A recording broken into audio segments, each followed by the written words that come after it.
Thank you for having me. Thank you very much, Ruben. I think there are just basic two things. The first is that in 2016, I had worked with Godwin without asking for his certificate. I have no reason to doubt whatever he told me, and I believed him as such. And like yesterday, IT Channel recalled what I said, that he went to primary school, he went to Gusa Grammar School, he went to University of Ibadan, and all of that. He went to another university in the US. Yes, I said all of those things, and even more.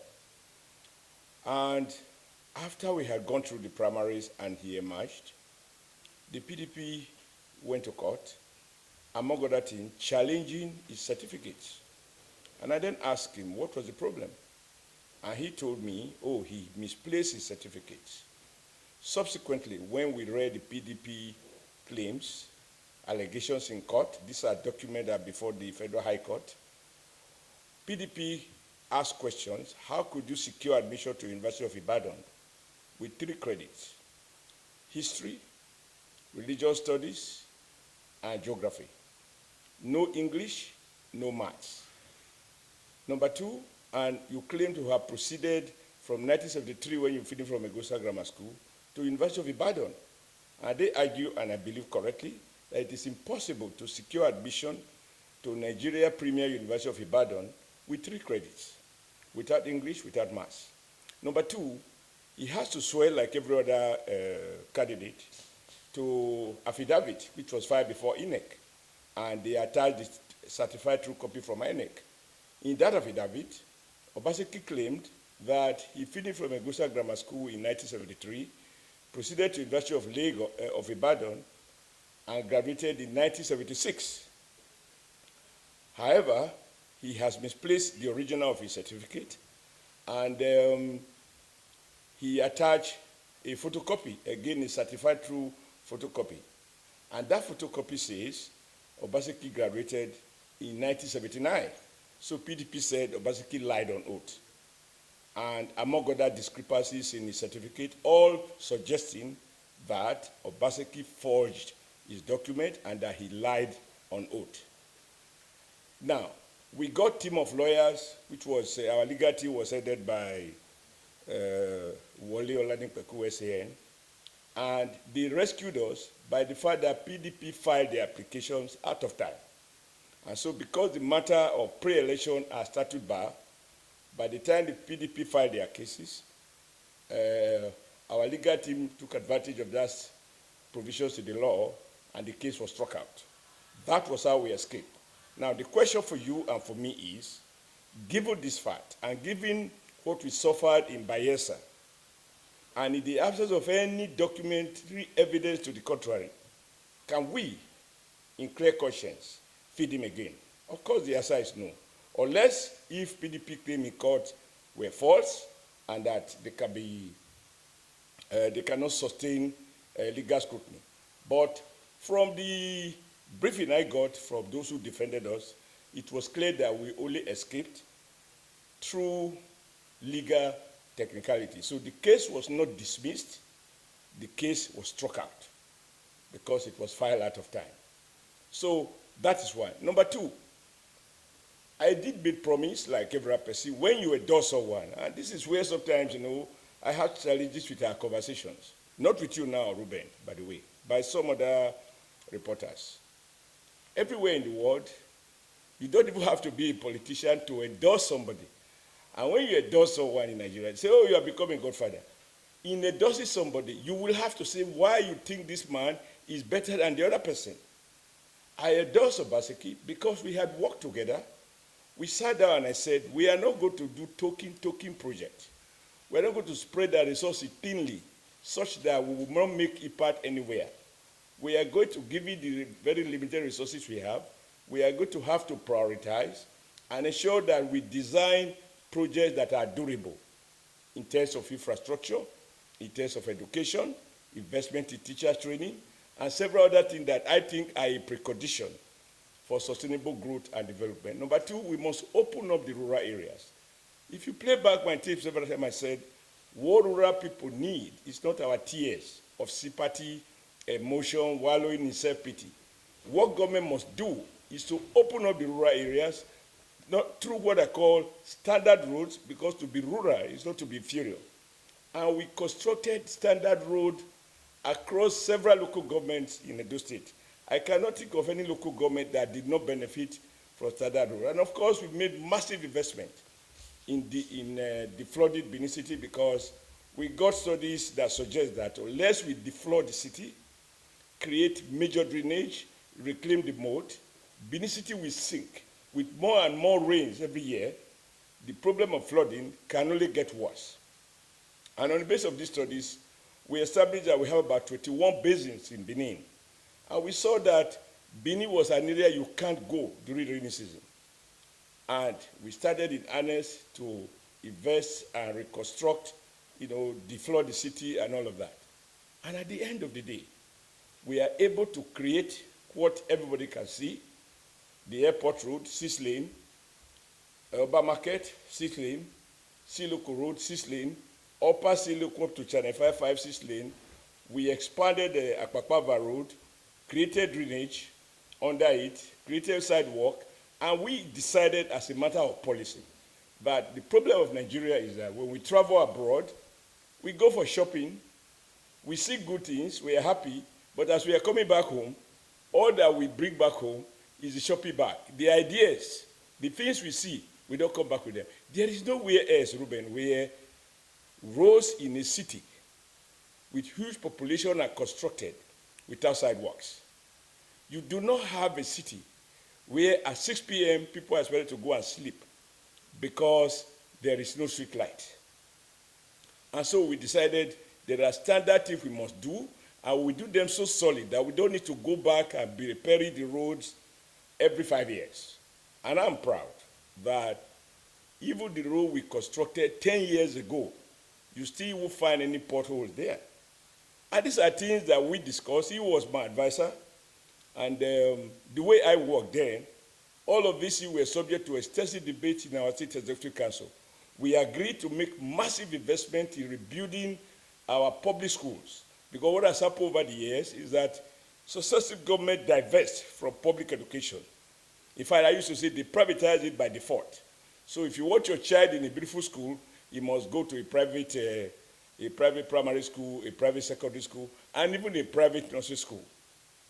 We introduced what became known as the Red Roof Revolution, in which I said, and this was approved, that we are going to ensure that our schools have the same appeal or even better than public schools, and we'll ensure that we have standard desks, abolish the idea of cramming students on benches, and we'll replace the blackboard with whiteboards so that teachers don't have to wash their clothes every day. And of course, the students too, who attend classes with ceramic tiles on the floor, synthetic ceiling fans, etc., they will have the same level of pride. There were a couple of things that we tried to change in terms of the way infrastructure is done. Now, our campaign, I was proud to tell the people that this man has been part of this team. He will build more schools because we haven't finished the schools, and no one government will finish it. In any case, our population is growing, so we need to continue to build schools. And then you abandon all that. The electorate knows a little more. I mean, it is not unusual, whether in Nigeria or anywhere in the world, for you to say something about a politician and find that at the end, some of those things are not exactly correct. First and foremost, nobody should expect me as the governor on the platform of APC. Okay, now you do not expect me to campaign for a PDP candidate because Pastor, for some reasons, felt that he may not get our ticket, and so he went to join PDP. And so I couldn't, it is not possible for me to campaign for him. Now, if I am marketing my own candidate, if you are promoting Arise Television, as you clearly do and do beautifully well, you cannot use the screen of Arise Television to promote another electronic media. Obviously, that doesn't just happen. Number two, there were things I was told by people around me, because I didn't live in Edo State. I grew up in the north. And I was told, for example, Pastor didn't go to law school. Now I know that that is not true, because we have seen the register of those who graduated from Nigeria Law School, and it's there. So there were facts that I was given that were not true. Now, the issue whether you can entrust fund or not entrust fund, that was an opinion. Pastor has never been, he has never been a governor, so I can't accuse him that when he was a governor, he had done this, he had done that. On the contrary, today, we have a governor who has spent billions of naira in consultancy services. Everything he wants to do, if he wants to organize a lunch, he must get a consultant to advise him on how the lunch table should be organized. And he imports your boys and girls who know next to nothing about Edu. I mean, to a point that we have an adversary, people draw my attention and said, look at the man you told us to support. And we told you we don't know him. He doesn't know us. Now, during the election, we printed his campaign posters. Now, this is first anniversary. Somebody brought me the menu card for entertaining guests, and it was printed in Port Harcourt. And this gentleman asked me, we were good enough as Edo people to print the posters of Obaseki. Now, as a governor, he has to give the contract to somebody who is not from Edo to print the menu. And I reduced it to the most trivial little issues. And they speak to all of the things that even the MC he invited. These are small basic things, just to tell you the concerns of very ordinary people. Those comedians, those young men and women who were introducing him, introducing me, following us around the campaign, they were still there. Now, first anniversary, the MC came from another state who didn't even know the name and the faces of our politicians, and he could not even manage the issue of basic protocol. And I can go on and on and on. So basically, all the young men and women who worked so hard for him to be elected, he dismissed them as miscreants. And I said to Obaseki, I said, look, you're my friend. We have to be careful. You're sending people to jail. A woman is pregnant, 9 months pregnant. He could not pay 15,000 or 20,000 for environmental sanitation fine. And you send him or her to Oko prison. And some deliver there. And you have a mother and a baby who is not a party to the crime, all in prison. I said, every leadership must have the capacity to persuade, negotiate, only when this fails before you resort to a harsh measure. But as I say, you must always temper justice with mercy. At the point I told him, you have jailed our youth leader who was elected by the state. What was the argument? That they had a hot exchange of words about trivial issues like distribution of rice. And you call the police, they charge you for offenses that is beyond the jurisdiction of a magistrate court. The magistrate declined jurisdiction. However, he sees he should be sent to prison, and the file is sent to DPP for advice. Within 6 months, many people are in jail, and I told him, prisoners don't vote. These people you dismiss as miscreants. It is your duty as governors to transform their social status. Nobody was born as a miscreant.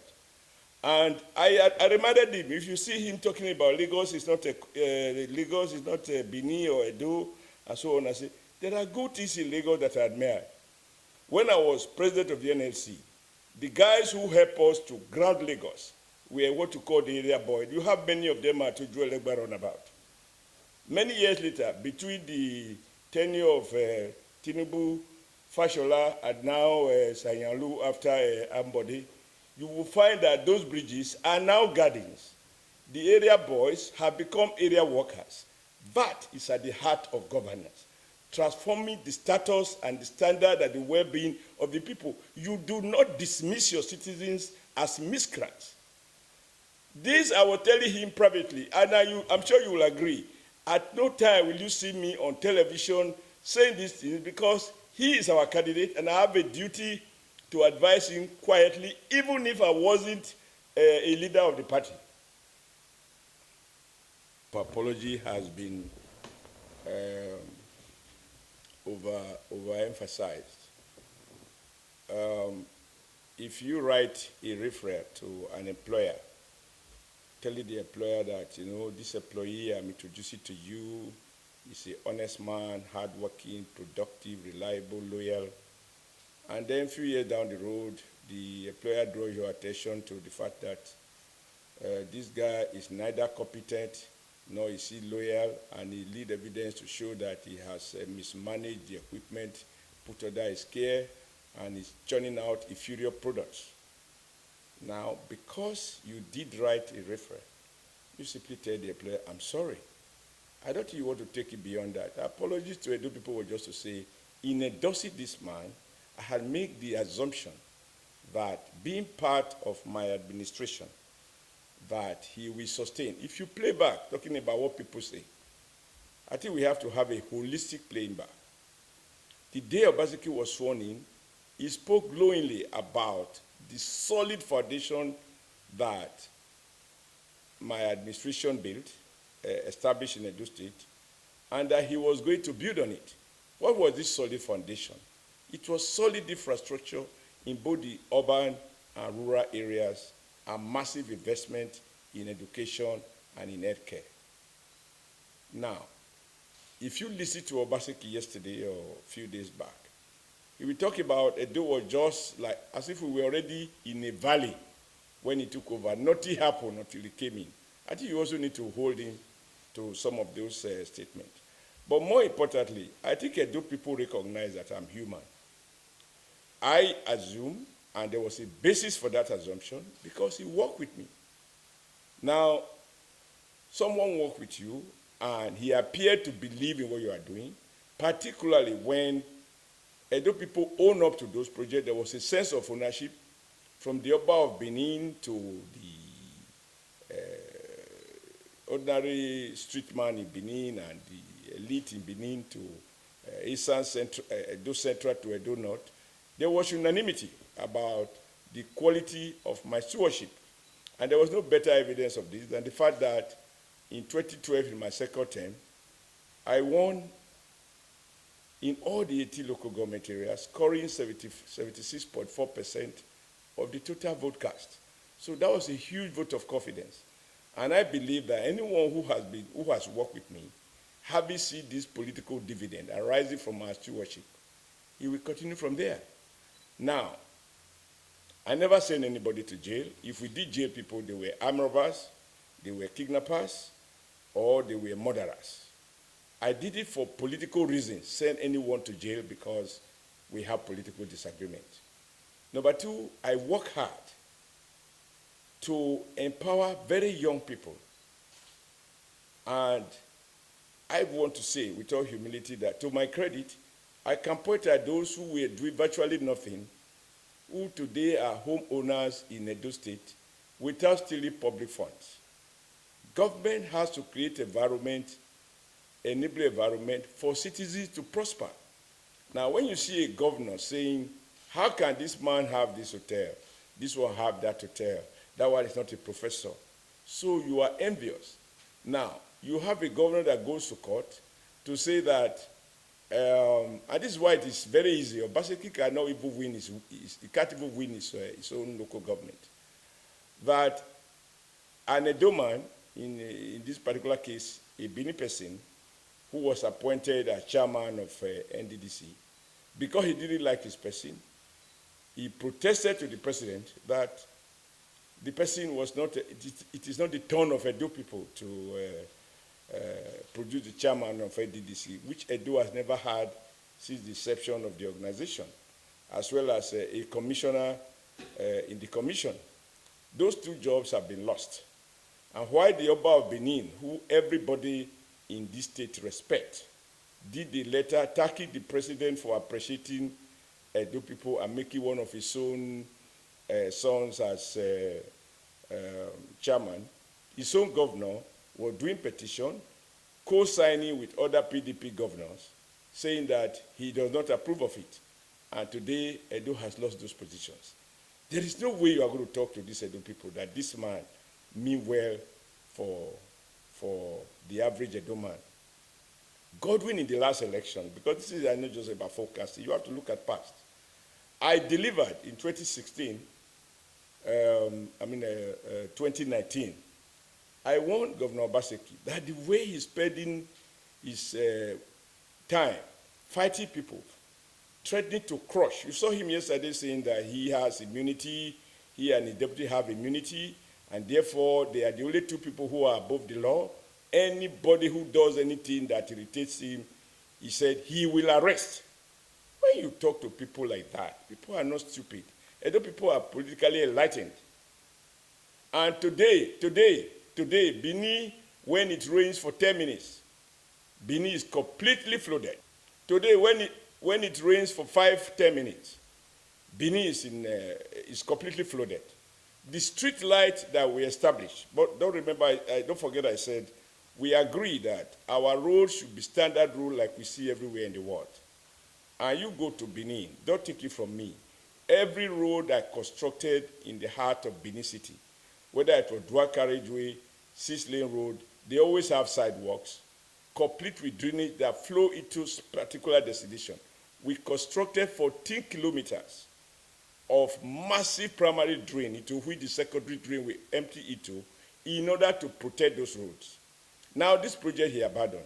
Usually, before the rainy season, we deseat the city.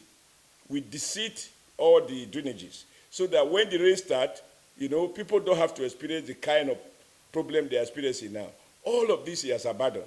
So victims of those, and you must have heard some market women saying, he promised us 100 million, he didn't give us, he promised this, he didn't give. Now, I ask you, let me ask this question, let me reply to Ruben. He asked a question about the MOU. He signed an MOU that there's going to be Gelegele Port. Now, he said the Gelegele Port will be completed around this time. Now, you go to the Gelegele Port, you don't find anything. Number two, he said he got the vice president to flag off what they call an industrial park, which you see will be the basis for the 200,000 jobs he promised. According to him, there will be 24-hour non-stop power supply, and there are already Chinese companies and Singaporeans and others who want to invest in that industrial park. Our vice president flew in from Benin, from Abuja into Benin, and did what they call groundbreaking. I just invite you, don't take it from me. Your reporters are here with camera. Let them go to that place that the vice president, after listening to all the fine speeches by the governor, and I was present, how he praised the initiative and so on. 4 years down the road, that place is now not an industrial park, but now a kidnappers park and murderers park. You don't deceive your people like that. And they can see it. Nothing is going there, not a road infrastructure, not electricity, no factory, nothing. And then you say you are going to complete a modular refinery by November 2018. We are in 2020. There is no modular refinery.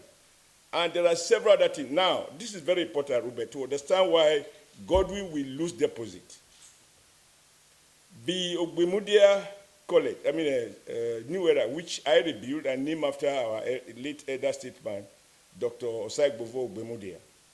The children were in a classroom that, as we used to say, when the planes are passing, flying over, they can see the aircraft from their classroom because no roof. And in the course of my inspection to see whether teachers are at work or not, I stopped into this young girl who said, Mr. Governor, we want you to build our school like the other schools you have built. And for me, I was touched. And we built that school to standard. The president came to commission it. We put furniture there. Ruben, can you accept that a completed secondary school, as we speak today, those poor children, many of whom may have left, graduated and left, those who are there, they are still in those ramshackle classrooms without windows. And the one I completed is empty. That is the one he's using for what he called Edubet, talking about propaganda. I invite you, don't take it from me. Governor Obaseki closed down a Kiadolo College of Education, which we had upgraded by law, passed into law by the House of Assembly, to a University of Education. The whole idea was that in trying to figure out how do we improve the quality, we recognize that beautiful classrooms are good, but they are not good enough, to impart knowledge and enable students to learn. And as we speak, he closed down Ekeadolo University. of Education. He even announced that it's not sustainable. He has donated it to federal government, so the place is closed. So you are not now producing even NCE, which we consider not good enough to teach in our secondary schools. Let me say this, and I need you to have an open. Are you done? I can't hear anymore. All right, thank you. In every campaign around the world, even just now, we have, when you watch CNN, you find where Obama endorsed Joe Biden. Not only because he works for him, he believed that Joe Biden would be a better president compared to the Republican candidate. Now, this is his own evaluation.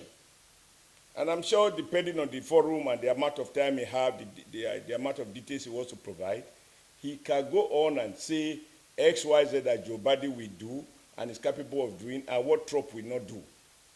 These are all forecasting. In the end, it is either Joe Biden live up to the expectation of former President Obama, or he falls short of those expectations. Asking me to conduct an inquiry to know whether what I said was true or not true is to mistake the essence of political marketing and campaigns. And I'm sure, playing back what I did, play back your various previous interviews with politicians, whether in Nigeria or abroad, it is not common to find that political rivals in the morning become political friends in the evening. And I don't think you want to hold on as if I swore to affidavit. I have spoken to something about somebody swearing to affidavit and telling me that he graduated, I telling the court and INEC. And it turned out that these are fake. Those are more damaging stories than whatever I said about Pastor. I ought to have carried out an inquiry and then come out and say, okay, this is true, this is not true. The point is, okay, now, get the point, that there was such an incident, is not in doubt. What we now know is that there was such an incident, it was investigated, and Pastor was exonerated. You don't want to suggest to me that every allegations a man or a woman makes, including journalists, including Reverend Fathers, that what they say about people always turn out. There was an incident that I refer to. Now, we have evidence that, yes, whether that incident took place, Pastor was involved in mediating between the guys who were fighting. Those are the facts that have come out. It is not as if it was just manufactured. But again, I don't think you want to reduce the conversation, because I think we do need to speak to the issues now. What are the issues in this election? Because if you are going to emphasize so much about what I said about Ize-Iyamu, you also have to emphasize what I said about Godwin, which now has turned out that Godwin was just like what you might call, I'm sorry to use this word, a green snake in a green grass. He didn't believe in what we were doing.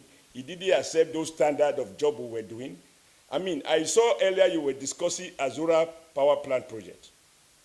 You know, I was the governor of Edo State when Azura Power Project was started. I signed the certificate of occupancy and used our own infrastructure to, as part of our contribution so that we have a share in Azura Power Plant. I mean, I'm not diverted to it. But just to say that there were many other things we did. We created an environment where a number of Chinese companies came to locate in Edo State. I didn't have to go and celebrate them. What they need was government provided the enabling environment, provided the infrastructure, which I believe we did. And today, those companies are flourishing. They are not, they are producing iron rod from scraps. They are producing ceramic tiles and several other products. So I think the issue for me is that Godwin did not meet the expectation. Now you ask a question and I want to answer it. You said, so he hasn't done anything. Business Day says he created more than 50,000 jobs. My dear brother Ruben, you know that all these sponsored awards every governor in Nigeria has gotten an award from all the major newspapers, only for them to write editorial the following day condemning poverty of leadership. You then ask the question, how come that people you so celebrated, if Business Day or indeed any other person claim that Obaseki created 150,000 jobs, did he go on to state in which sectors of the Edo economy these jobs were created? You just throw the figure. You are asking me now to do investigation. Have they carried out investigative journalism and identified those people? And there's a one simple way you can identify that. The number of people paying taxes. Do we find that we have more employees on pay as you earn, suggesting that there are now more people working, earning income that are taxable and therefore known to the taxpayer? On the contrary, a guy who was an executive director on pay as you earn said all the effort they have made, the number of people paying taxes keep dropping, which means more and more people were becoming unemployed. You have to be employed and earn to pay tax. So even the number of paid taxes is a pointer as to whether or not new jobs are being created. So I put it to this day to Business Day, that was not his best business. But you will agree that virtually every 36 state governor in Nigeria have collected the award from all manners of people. We also saw it in the banking sector, where 50 rating we rate back A as B++ and so on. And when Sanusi came in, we find that many of the banks were empty. Many have collapsed, they've gone under, including those who got those awards. At the MDs, some have gone to jail. I assure you, it is a stammerer who cannot win an argument that resort to fighting rather than debate. Obaseki knows he has nobody to vote for him. And so I want you, my problem sometimes when I hear questions like this from reputable electronic and print media, and you are reputable because you have all the records, is to say, beyond what I say and what they say, it shouldn't be, don't take it my word against their word. Do your own investigative journalism, for which you are very reputable, and ask the question, who shot at Oba's palace? Who were those hospitalized? People went to Oba's palace because the visit of PDP coincided with a ceremony where people went to celebrate with the Oba for the arrival of a new prince. And Obaseki went there to pay a courtesy call. Those gunshots, when you are paying a courtesy call, do you carry firearms? Now, Obaseki knows that to go and pay homage to the Oba, the standard practice, which I'm sure you'll be familiar with, is that you go with chinapple hot drink and kola nut. The issue of kola nut that I only speak indigenous language is not peculiar to Edo, but is very well appreciated, particularly when you visit a traditional ruler. Obaseki forgot those things. He put on his cap in the Oba's palace. No Bini man, no Edo man goes to the Oba's palace and wear his cap. It's part of our culture. You don't wear your cap, he did. Now, there were all those confusions there. Then your people started firing. Did they went home to bring those firearms? Or while you were going to visit the Oba, you carried talks to unleash violence? Now you're asking me, I have a track record. And I think no matter what happened, sometimes this is the aspect in which I lament, when people call me politician. I led protests against government as president of the NLC. Police sometimes shot and killed some of my supporters and followers. We never retaliated by asking anybody to kill anyone. In my last election in 2012, where I won all the 18 local government and defeated the Godfathers even in their ward, not one shot was fired. The election that brought in Obaseki while I was city governor, we did everything to ensure that there was no violence. What has changed that you are now referring to Edo violence? My campaign for one man, one vote was to dismantle and put out of business those who use bullets and rifles to conduct elections instead of ballot papers and PVCs. So I have a track record which I want to plead with you to play back. All the elections that were done under my leadership as governor, there was no violence. Now, before now, I had complained, and I'm sure it was part of your news, where Obaseki said I should not come to Edo. If I come to Edo, before I come to Edo, I must get permission. Now, that is all right. You can regulate whether I need visa or no visa. But what you cannot accept is that when I then decide to attend a burial ceremony of a member of the House of Rep, I saw the visuals in electronic channels, Arise, and every other electronic, where Obaseki mobilized people who are working with him, led by CSO, to the airport, and they unleashed violence. They were doing bonfire, and the commissioner of police told me not to land because Obaseki has mobilized thugs. What can you, in all fairness, attribute to me? Wait, what can you attribute to me as Adams Oshiomhole, as someone who has ever relied on thuggery? But let me assure you, we are not deceived. There will be massive voter turnout because people want to kick out an MOU governor and replace with one that will return us to IMAC. We said, don't believe them until you have seen it. So all this while, yesterday he spoke, and Ruben, you are the most outstanding, and I'm not flattering you. You know my views about you. You know what we could have done together, but for political tea that I didn't find myself in. I have a lot of respect for you. Watch the statement on Channel Television last night. I'm not sure I saw it on Arise. The governor said, and play it back, he said, I am the governor. Between me and my deputy, we are the only people, two persons in this state who have immunity. We can do anything. And now we show anybody that I am the governor. I will arrest anybody who do X, Y, Z. He didn't say he will report to police, so he is above the law. Now, when a man says, and he went on, if they want violence, no, listen, if they want violence, we will give them violence. A leader don't talk like that.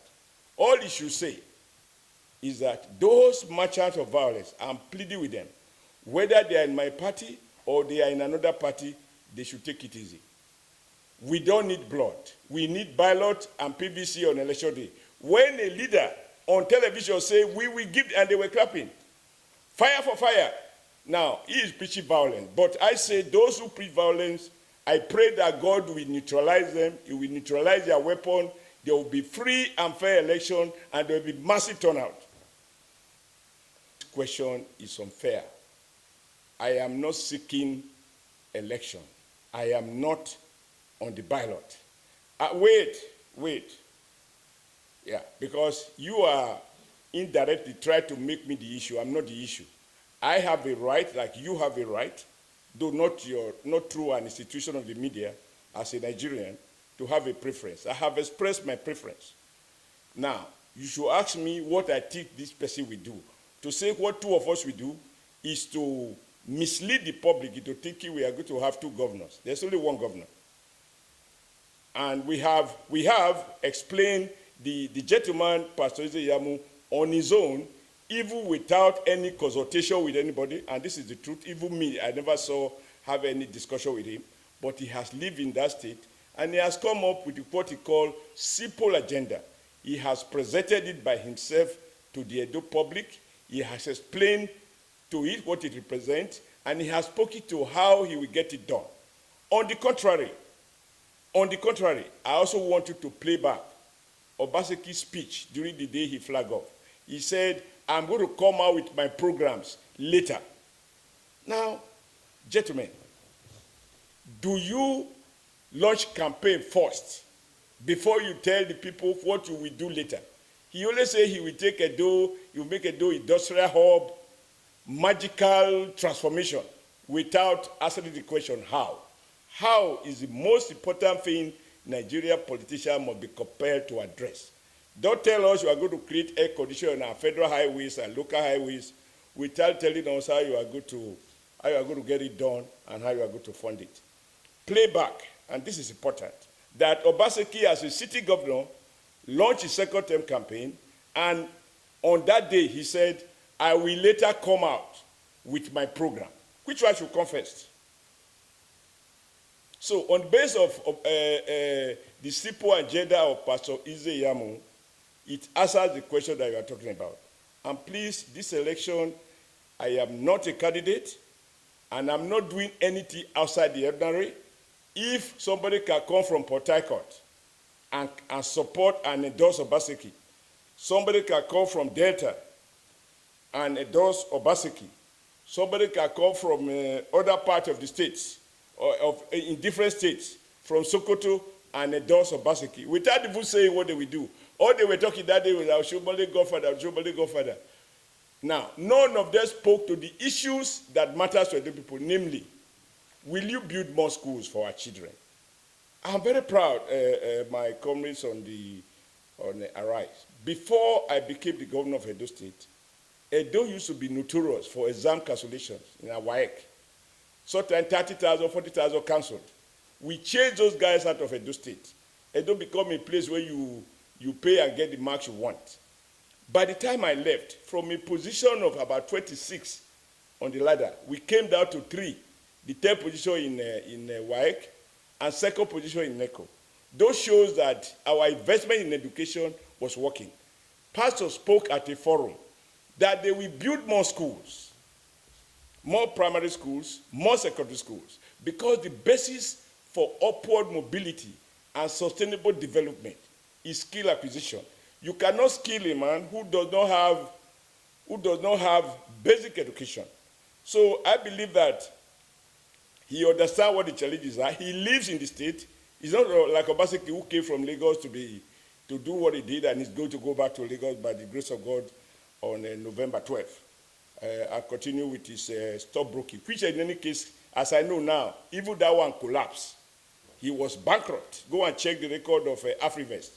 So I think that the issues, what is in it for Edo is more schools will be built.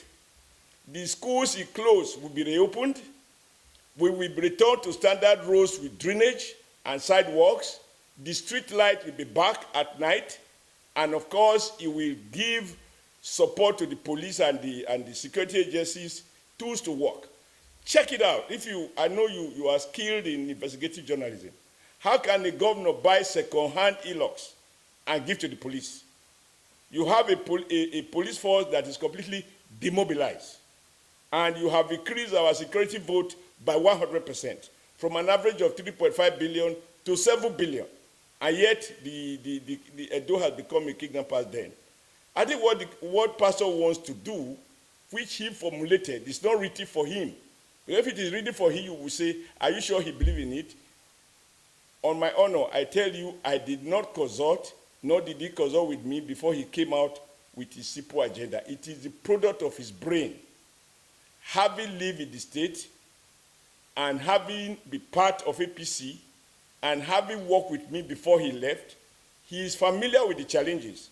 And he also knows he has no place to escape to. Godwin can escape to Lagos and start renew his stockbroking if it is still going to try for him, because he was already bankrupt by the time he left, from the facts available to me now. So what is in need Edo for is a change. Pastor has said he will return to reclaiming the moat. He will fight the erosion problem in Benin and the flooding problem in Benin, and several other things that will make life different. Acceptance of the decision to sack the NWC, and of course, which of course put paid and put an end to my chairmanship. I said, I have no regret whatsoever. You know, Adeswa, one thing with Nigerians, the average Nigerians, including people like you who are not in politics, you want a strong leadership. You want things to be done differently. You don't want a situation where few people control our political destiny. Now, in trying to democratize and return the party to the party members, then you have powerful forces, few in number, but access to resources. Who will resist that? Whether anybody appreciates it or not, between President Buhari and myself, we agreed that we must return APC to APC members. And that is why we introduced direct primaries. We produced a membership register. And of course, there were people who were opposed to direct primaries. As a compromise, and this is something I couldn't really speak to, people say, how can you have direct and indirect? Because at the end of the day, some governors say they want indirect. And some of us, the president inclusive, said we want direct. That was why we did direct primaries for the presidency. Because in direct primaries, you can't bribe everybody. But with delegates, you can. So if I were going to return, assuming I was going to return to APC tomorrow as chairman, I will sustain some of those radical measures which some people were not happy about. I do not want a tenure that is not eventful. I want to drive changes. And the slogan of my party is change. If we thought this were perfect, why do we talk about change? We must continue to change the way you do things, continue to improve on them. There's what Ward Obama said. He said, something may not be perfect, but he just liked the word better. If there's any way you can do anything better, just try and do it better. Now, I do not regret the fact that I had the courage, along with my colleagues in the AWC, to disqualify a serving minister who publicly said arrogantly that he didn't do NYSC, and that being a minister is a greater service to the nation than NYSC. You know that NYSC is obligatory, and to default in participating in it, you cannot hold such public office. I am also happy that a governor said to me he is not going to do primaries. So we're in the Southwest. He's going to do his own primaries, even when the constitution of APC is so clear that only the National Working Committee can organize primaries. He went and did his own primaries, announced it by himself. We did our own primaries, and I insisted it's only the one we did in line with the constitution of APC that will be upheld, regardless of the power behind the other guy. And of course, I'm aware that when you stand on powerful toes, of course, they will fight back. But I had no illusion that I was going to be a life chairman. No. The person who invited me to bid for that office was the president. And I thank him for the support he gave me, and he's standing firm. I mean, I thought, as very sad analyst, Ruben, that you will ask, why I am now in history as the only chairman who 8 ward members out of 24 allegedly suspended me. And that was the basis for removing someone who was elected in a convention of several thousand people. I decided I'm not contesting it because my understanding of loyalty, particularly when you hold office of trust, whatever has happened belongs to the past. And I can't do things differently. Some people say, when you occupy this office, I've seen some analysts say, Comrade ought to know that so people are powerful, so governors are powerful, how can you do what? Are the laws made for the powerless? I do not understand it that way. In any case, from the age of 18, I have been fighting power. If power is abused, I ask God to give me the courage to confront power, possibly to defeat power when it is abused. But some people say, no, if you want to survive, you have to. Why do I want to survive just for survivor's sake? Even when I was earning I was a daily paid worker. I put the job on the line to fight for what I consider to be unjust. But I don't want to discuss, and there will be a day to discuss all of that. But let me assure you, I do not regret anything that we have done, because you cannot change Nigeria without offending powerful people. And that struggle for change will have to continue if Nigeria is going to have a true democracy.